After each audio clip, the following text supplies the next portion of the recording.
How are Darth Vader, Lieutenant Commander Worf, Captain Sisko, and Uncle Phil connected to opera? Why do different people sing different types of parts, and how is all this connected to La Bohème? Nerds, stay tuned. Here's one for you. Hey, listen up.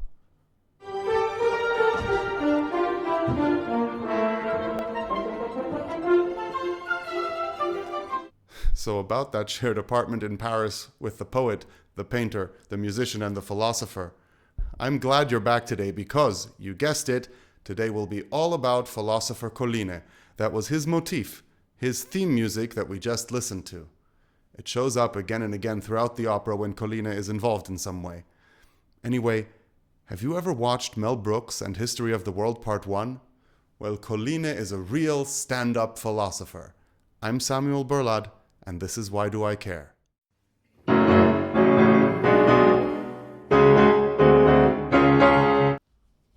Welcome to the second episode of Why Do I Care? Last week we talked a bit about Schonau, the musician of the bunch. If you haven't seen it yet, be sure to check out that episode. It's linked down below. Today, I'd like to continue our series on La Bohème with the man who, in my opinion, is Schonau's partner, philosopher Colline. Now, when you think of a philosopher, what image comes to your mind? For me, it's this dude at the bar, sitting in the corner over his drink. He doesn't say much, but when he does, boy are you in for it. I think of a deep, booming voice, and when he gets a little drunk, you might be in for a song or two. To me, La Bohème's Colline fills this description to a T. He's a far less, Klingon version of Star Trek's beloved Lieutenant Commander Worf. Usually silent, but prone to burst out with some reference to Klingon culture, or indeed something from a Klingon opera. By the way, remember I mentioned last week that characters in our favorite shows are basically designed to represent types? Well, one tool that can be used to characterize someone is voice type, known in opera circles by the German term Fach. There are the basic voice categories you have probably heard of: soprano, mezzo, alto, tenor, baritone, and bass. With Fach, though, it gets way more specific. It categorizes voices into types that offer you an idea what kind of character this person could sing, although that isn't necessarily obvious from the name of that category. A good example of this is the basso cantante, literally singing bass. Yeah, I know. That's not helpful, is it? Anyway, that's exactly what's called for to sing Colline. Although it slightly depends on era and location, generally basses will perform older and more authoritative characters. You know, people that you ought to respect. You can even see this carry over into movies and series. I've already mentioned Worf. Have you ever noticed Michael Dorn's deep and sonorous voice? The same is true for characters like DS9's Captain Sisko, or the ever so powerful sound of James Earl Jones as Darth Vader. But also for such characters as Brooklyn Nine-Nine's Terry or Uncle Phil in The Fresh Prince of Bel-Air. Not that anyone ever really listens to Uncle Phil, but that's kind of the point, isn't it? Anyway, Colline is just like that.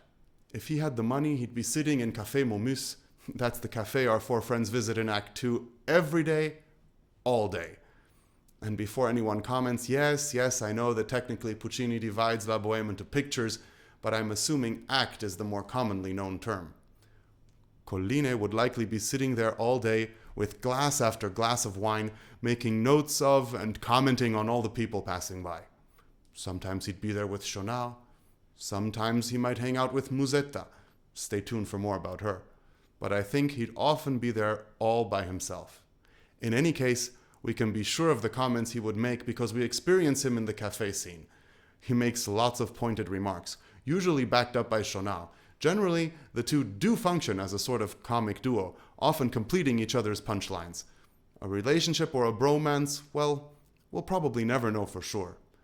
Maybe a bit like Abed and Troy in Community? Let's take a look at Denis Sedov and myself on stage as Colline and Schonau.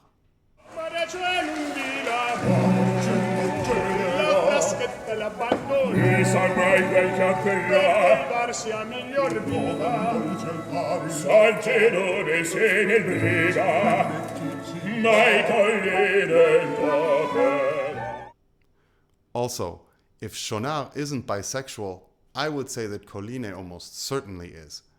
He seems to have a thing for Musetta in any case.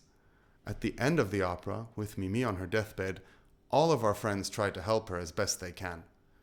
Musetta decides to sell her earrings to enable Marcello to buy medicine for Mimi, futile though this is at this point. When she's gone off to the pawn shop to get what money she can, Colline decides to sell off his beloved coat and to buy back Musetta's earrings. He brings back those earrings just after Mimi's death and hands them back to her. I think that speaks bounds about his feelings. Perhaps he's also a bit like Phoebe in Friends, who is a little weird, well, actually maybe a lot weird, but she would do anything for her friends. Before going off to sell it, Colline sings an intimate song of parting to his coat that has been his faithful partner in crime and has kept him warm all this time. It is a moment of bittersweet beauty and is rightly considered to be one of the highlights of this sublime opera. I nearly cried on stage every time our Colline sang it next to me. Let's listen to Dennis singing "Listen, Dear Old Coat," or in Italian, "Vecchia zimarra, senti." Vecchia zimarra, senti, io resto e pian, tu scendere sacro monte ordeni.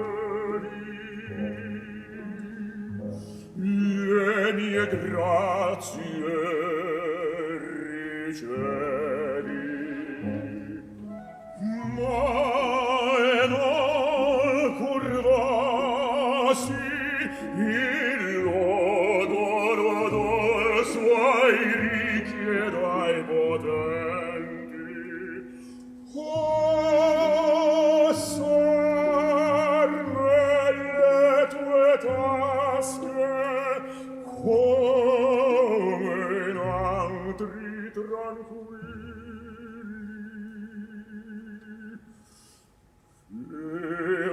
Filosofie poeti, ora che i giorni lieti fuggir, ti dico addio fedele amico mio. Addio.